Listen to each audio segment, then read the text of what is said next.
Well, thank you, Mr. Mayor, members of the council. It is that time of the month, and so we'll begin with the December City Manager's Report. First off, we'll start with important dates, as we usually do. A couple important dates here coming up for this month include the Military Affairs Committee meeting on the 5th. It'll be held at noon at the Grand Hotel. On the 9th, there will be a One Brand stakeholder meeting to share results and information about what's going on with the One Brand. That'll be at 3:30 in Auditorium Room 203. The Employee Awards, Service Awards event will occur at 1:30 in Auditorium Room 203 on the 11th. And then our next City Council meeting will be, of course, here on the 16th, same time. The Library Holiday Social will be held on the 18th at 3:30. That's a really fun event. If you haven't gone to that, they got music and vittles and all sorts of fun things, so that's kind of fun. And then just as a reminder, both the 24th and the 25th of this month, we will be closed in observance of Christmas. So with that, we'll just jump right into one thing I want to start out with some great news here on the employment side of things. You might recall that about 2 years ago, end of the year 2017, this is what our workforce statistics look like in their way of turnover and in open positions. This was astonishing because this is essentially 3 to 4 times the national average for local governments in regards to turnover rates. And it alarmed me, and so you might recall that we put together an employee survey, and with that survey information and studying some root causes of the issues, we put together a employment improvement package or workforce improvement plan. We presented it in the budget at about a cost of almost $570,000, which was a big dollar amount. But we were combating an over $3 million problem. So I had mentioned at that time that if we could implement this workforce improvement plan and we achieved just a 2% reduction, 2.1% reduction in the turnover rate from a percentage point basis, that the program would pay for itself. So I wanted to give you some feedback as to where we are since it's been 2 years now that this program has been going. This is what we look like December 1st, 2017. You just saw those numbers, 14.87 end of the year turnover rate. Within our first year, that turnover rate was reduced about 2.3 percentage points. So in that first year, essentially we broke even. The plan cost us the same amount it saved us, but it saved us significant money as it relates to the other turnover costs associated with the program. For every 2% reduction in the turnover, 2 percentage points in reduction of turnover rate, the city was going to profit off of the savings associated with the overall costs of turnover. And so I wanted to give you the 2019 numbers. Our turnover rates have reduced, again, significantly. You can see here now an additional 4.9 percentage points reduction from the first year, which brings our cumulative reduction to 7.2 percentage points. That's astonishing in just basically a year and a half, 2 years' time. That's a 48% reduction in staff turnover in just 2 years alone, despite a 1.9% unemployment rate for our community. So I just wanted to give you those numbers. Essentially, to date now, we have saved $1.5 million of turnover associated costs. And I thought you should be aware of that, and we'll continue to monitor this number as we go forward in future budgets because they are important statistics to keep in touch with. That our Human Resources Director, I think, made this quote. This is the first time in a decade or in over a decade that turnover has been in the single digits number, which is, I think, another testament of the things that we're trying to do inside our organization is listen and respond and use data to do it. So I just wanted to give you those milestones. Next, I thought we'd talk about a couple task forces that have continued throughout the last quarter or so. The first one we'll start with is the Recruitment and Retention Task Force. This is the one that Alderman Pittner sits on with us. The scope of work there is to really, in the first, with the data that I just shared with you, we created sort of an internal task force to look at employee retention issues. Now we focus on employee recruitment issues, and that's where this task force comes in, because what we need to do is improve the number of quality candidates for the positions we seek to hire. The current status of our work is essentially that we're done. We have some work to do in developing the report. That report will pull together all of the information that was shared and discussed and evaluated, and including root causes and symptoms and other sorts of things associated with recruitment challenges we have. And then that draft, we hope, will be developed here probably January time. We'll look at it again as a task force, and then hopefully by February or so, we're able to get this back to you in a digestible format. So really pleased with the group's work on this. It's been a lot of conversation and debate, and Alderman Olson was our council liaison for that particular project, and I'm very grateful for, or excuse me, I already said Alderman Pittner was, so sorry about that. The buy local is where I'm going next, and that's where Alderman Olson was our liaison on this particular project. There'll be a little bit more about this later in tonight's agenda as Mr. McMartin from the Chamber of Commerce and I will make a joint presentation on the findings and recommendation of this particular group. So we had 6 meetings. There was an 8-person task force. We looked at a number of different things, which I'll go into further detail later. And then we're happy tonight to provide for you a recommendation for your consideration to be included in the proposed purchasing policy. On the community engagement front, as you know, we've been working for some time on a community engagement strategy that allows our staff to have a predictable and consistent way about engaging with our citizens on issues of importance. That way, we don't miss some of the opportunities to engage and seek input, and then we have a prescriptive way that is consistent for us to follow. This strategy has been developed with a focus group and is currently in its final draft form and is being reviewed by the department heads right now. What's important is that this strategy is something that all of our department heads can live with, because it's going to be them that are going to be helping us essentially utilize this strategy and to ensure that we are communicating the way we want to and need to with our citizens on various issues and items of importance.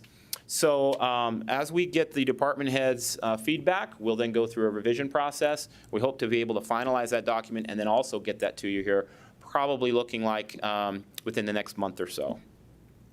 Lastly, I just wanted to update you on the Sister City Action Plan. You might recall back when we met in September with the Cheyenne delegation, there was continued emphasis on creating a deliverable action plan that identified a number of different activities that both cities could do to improve not only the relationship but also the outcomes of the agreement that has been signed between the two organizations.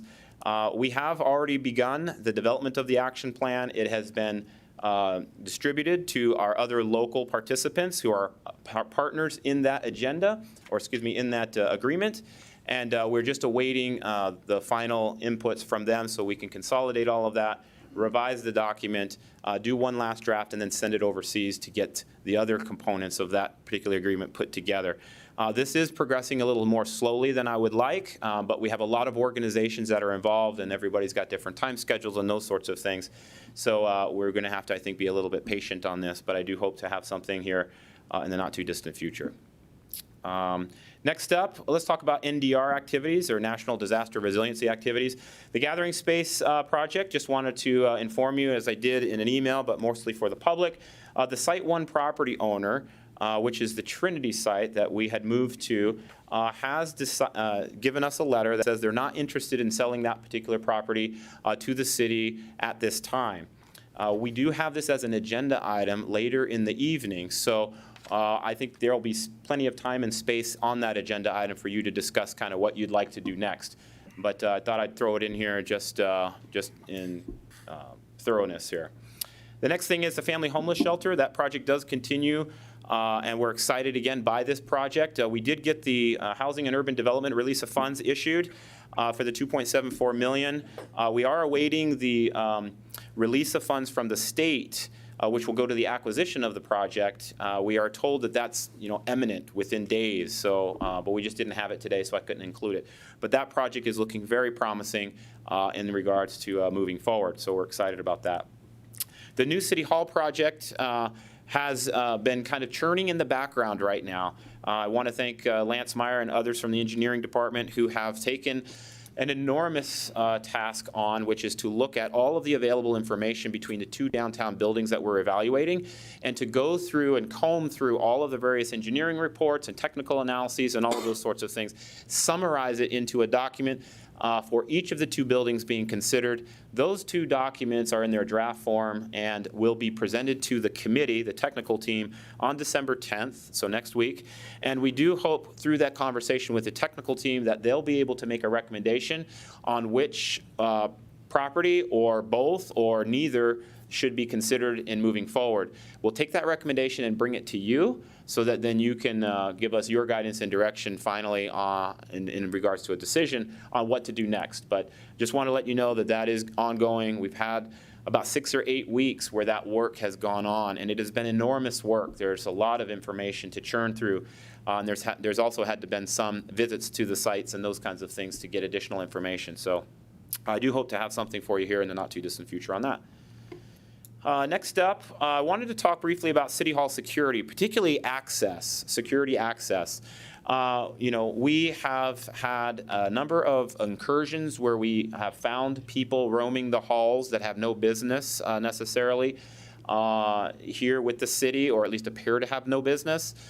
Sometimes that is after council meetings, or in some cases even during council and planning commission meetings, where offices are often opened, sometimes they're unlocked, and access is essentially kind of free for everyone. We've also had half a dozen cases over this last year where we've had to physically remove people with the police department's assistance from the building. People who have gotten pretty unruly for various reasons and have threatened staff members. And you might recall back in the summer when we had one of the last bigger incursions, I had directed the staff here at City Hall to develop panic buttons on their computer screens, so that way we could get easier access to the police department. We also put some procedures in place to prevent that. Now we're looking at hard improvements. And we've had a team that's been working together for, I don't know, the last couple of months or so, looking at ways we might be able to improve the building, but also maintaining access to the public where the public needs to have access. So there's a couple considerations that I wanted to propose for you. I'm not looking for action tonight. I'm not looking for a decision, just maybe some input. Essentially, the first floor remains fairly accessible in the new improvements. And is already fairly well secure because the police department, of course, occupies the first floor. So a lot of the controlled accesses are already in place. So there's very little work that would need to be done on the first floor to maintain access in its current form. But the second floor is one that needs quite a bit of consideration. This is the picture on the right is a little bit deceiving because actually the whole picture should be yellow because essentially anybody could have access anywhere for the most part in the second floor. What we'd like to do is restrict that to what is now on the screen here in yellow. And the way to do that is by adding a number of different, this is the first floor, so we've talked a little bit about that. By adding a number of improvements on the second floor, we think that we can balance accessibility with the public and also safety and security for the team.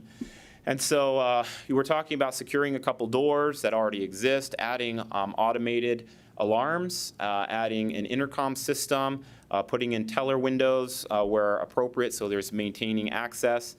I just wanted to essentially let you know that this work is going on. I think it's time. What we've done is we've put this in front of the director team right now because we want to see about whether these hard improvements can be operationalized. There's nothing worse than putting in a bunch of hard improvements if we can't operationally live with those improvements. For example, if people are lax on leaving doors propped open, for example, it doesn't matter if they're secure or not, or if people have other ways of letting people in or not checking people or those kinds of things, or conducting business back behind the office doors instead of out in front.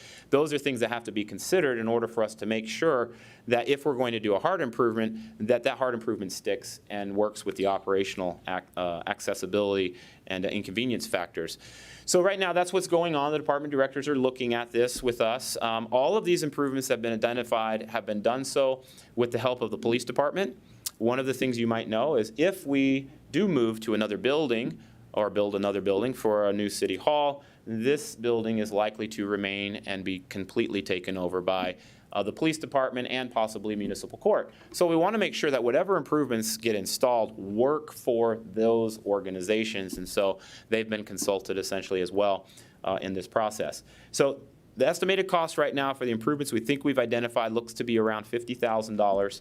When we get this a little bit, further along, I'd like to bring you in more fully, but I wanted you to know that this work is undergoing.